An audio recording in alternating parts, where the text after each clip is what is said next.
With all the outrage news and fear-mongering headlines catching our attention these days, I find it nice to see something bright for a change. So I wanted to share a story that I found about an Albanian man who moved to Singapore for love and becomes aircon repairman, now drives a BMW. A truly inspiring rags to riches story, and I just wanted to talk about it. This is Hermes Jika. So he basically came to Singapore 12 years ago when he met his wife on Facebook, his wife being a Singaporean. Now I know this may sound like the start of a Facebook love scam story, but I assure you this guy is real.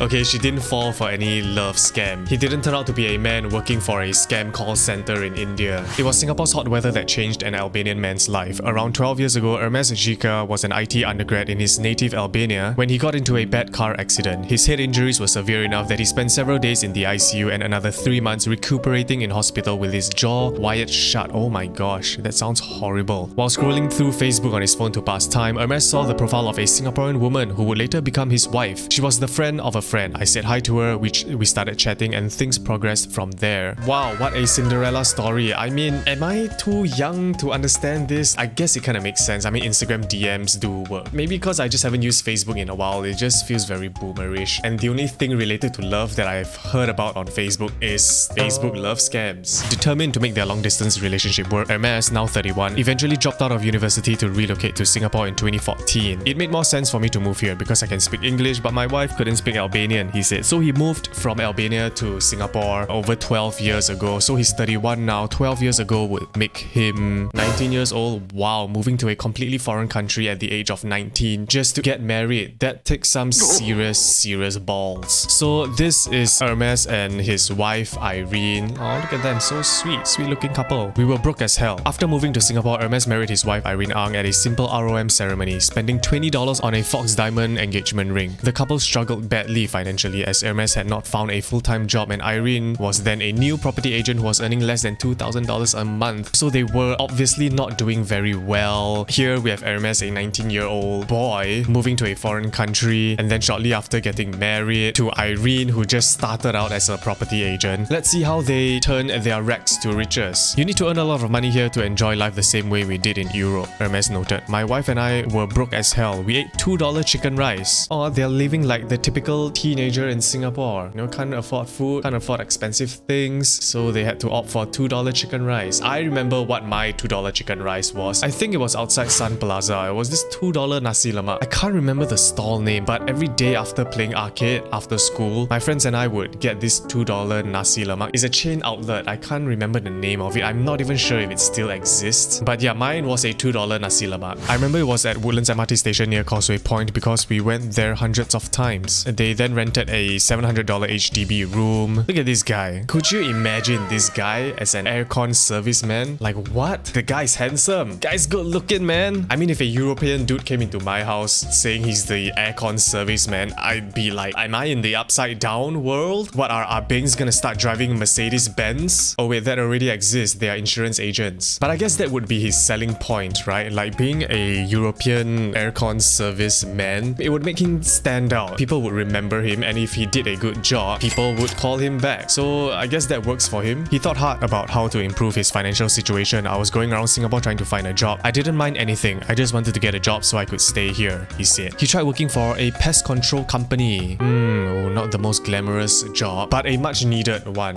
I remember I hired a pest control guy a couple of months ago when I got this apartment. Yeah, the guy was amazing. I'm sure some of you can remember him in a video I did about my whole moving experience and where I talked about pay. It's an important job that's often overlooked, but he was shortchanged by the boss who paid him only $600 for 3 weeks of work. Wow. I wanted to beat him up, to be honest. I worked super long hours from 1 PM to 2 AM and even helped him make a website. But now I thank him because I won't work for anyone again. That experience pushed him to start his own business. It came to me, why not do aircon repair? Aircon is a necessity in Singapore. I did my research. There are 8 to 9 million units here. Okay, first of all, very smart move to tackle the aircon industry industry in Singapore. I'm pretty sure Singapore has one of the highest penetration rates when it comes to using aircons. So that's a very smart move. I mean, we are a hot country. We are, I guess, wealthy. I mean, people here are generally wealthy enough to afford aircons. Most houses nowadays have aircons. So yeah, it makes sense. And I didn't know there are 8 to 9 million air conditioning units here in Singapore. That's almost twice the size of Singapore's population. Wow. The perpetually humid weather meant that Hermes could have a steady income if he played the cards right. In 2016, he set up his own company called Lion City Aircon, offering installation and repair services. I was a computer guy and I didn't know what I was doing, but if you want to do something, just go for it, man. Figure out the issues later. If you worry too much about the what ifs, it's never going to happen. I guess this is one instance of just doing it first and not thinking about the consequences. This is an instance that worked. I think a lot of people struggle with resistance when it comes to starting something, right? Even a small project, much more a legit business, right? It really takes balls to do something like this. Fortune favors the bold. Being an Ang Moh repairing air conditioners was a novelty which made Hermes company stand out. Some clients were shocked when I arrived at their house. They were like, this Ang Moh come to my house, you know? Hey, he's a conversational piece. At least people will talk about him. When he comes to fix their house, people will recommend him to their friends and family. I can imagine, you know, a auntie raving about him to her friends like, oh my god, this handsome Ang Moh boy came to my house to fix my aircon. Oh, so sweet, you know? But it was a double-edged sword, as he observed. It's very easy to remember a white guy fixing the aircon, so I need to make sure that I do my job well. So this is his Instagram. Holy shit, he's a hunk, no? God damn, probably the most handsome aircon serviceman. But he's probably not fixing aircons anymore, right? He's probably the boss of the company now, so he probably doesn't go down to actually service the aircons. These are probably old photos from 2020, 3 years ago. This is him servicing aircons. But yeah, as the story pans out, he started learning how to fix air conditioners from a local aircon serviceman, and then he picked it up on his own and he just decided to start a business like that, which I find very, very commendable, right? He identified a niche, he identified a need in Singapore, and he just went for it, even when the job is something as simple as aircon servicing. In fact, it's a job that I'd say not many Singaporeans would want to do or would even consider doing. I feel like many people would think it's a step down from their current jobs to do aircon servicing, and it takes a certain level of humility to even go for a job like that. In 2019, the COVID-19 pandemic hit. People started working from home. It was during that time that Hermes saw a huge jump in business. I had more jobs because everyone wanted to make sure their aircon was working properly. I applied to MOH and thankfully they gave me a permit to work on urgent cases as an essential service. I was working throughout and didn't stay a single day at home. So obviously he's also a very hardworking man. Aircon repair can be very lucrative, as he found out. So okay, let's see how much he's earning. If you work very hard 6 days a week, all day from morning till night, you can earn up to $15,000 a month. That was when I realized that I shouldn't be worried or ashamed. I mean, hey, if you're washing someone's asshole for $15,000 a month, I don't really think there's much to be ashamed about. I mean, much less being in the aircon service industry. Wow, $15K a month servicing aircons? Ooh, who would have thought? But obviously he's a very hard worker. He said he worked 6 days a week throughout the whole COVID-19 pandemic. He didn't stay a single day at home. I mean, with hard work and determination and finding a good niche, you're sure to make bank. So really, really good for him, and he deserves every penny of it. An honest day work with an honest day's pay. Some 7 years ago, Hermes was lying on $2 chicken rice to get by. These days, the Singaporean PR drives a BMW Grand Coupe and lives in a rented landed property in Upper Thomson. This is another picture of him and his wife, I guess when they are more successful. He now speaks English like a Singaporean and has also made peace with Steamboat, a concept which thoroughly confused him when he first moved here.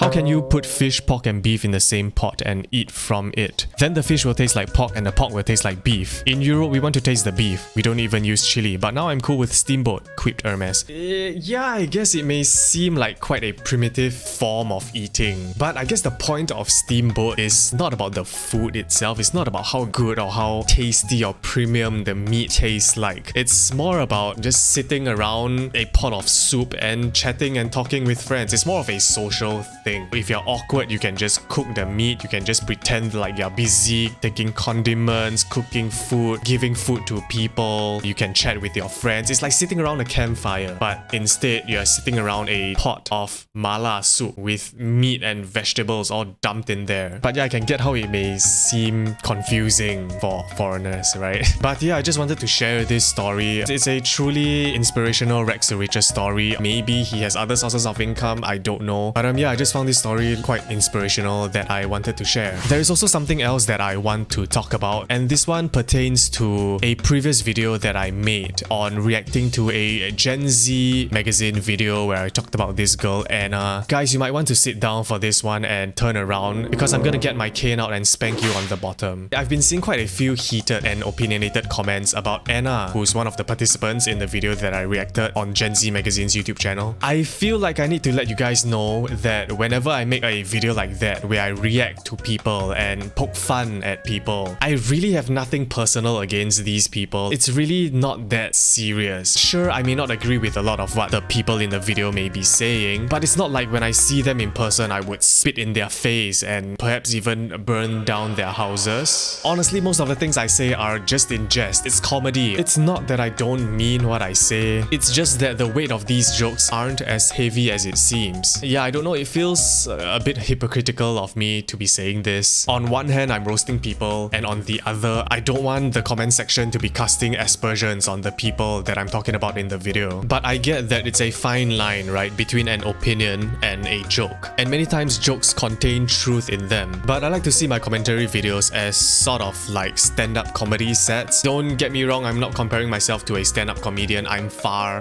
from that. I'm just a pleb YouTuber talking shit on the internet. But similarly, the main point of my videos are for entertainment and for laughs. I share my observations, I talk about current issues, and I pretend to know about things. But in reality, it's mostly just for entertainment. The main point is, don't get your knickers in a knot when I poke fun at other people. Relax, it's just a video. I just don't want this channel to be a harbinger of hate. Granted, sometimes I would talk about people doing truly deplorable things. In those instances, I totally get it. I totally understand why there would be heated comments in the comment section. Like, that's totally expected, right? But for the Anna video, I feel like that video was quite light-hearted, but there were some, I don't know, really heated comments. Like, guys, chill the fuck out. Okay, I really don't care what Anna is into, whether she's into horoscopes or if she wants to date toxic men. She can live her life however she wants, so you shouldn't care too. But yeah, I just wanted to point this out. That's about it. Yeah, you boys and girls, be good now, okay? Don't be naughty. Don't make me go back there and take the cane out again, okay? You guys better behave, huh? Be good boys and girls, alright? Alright,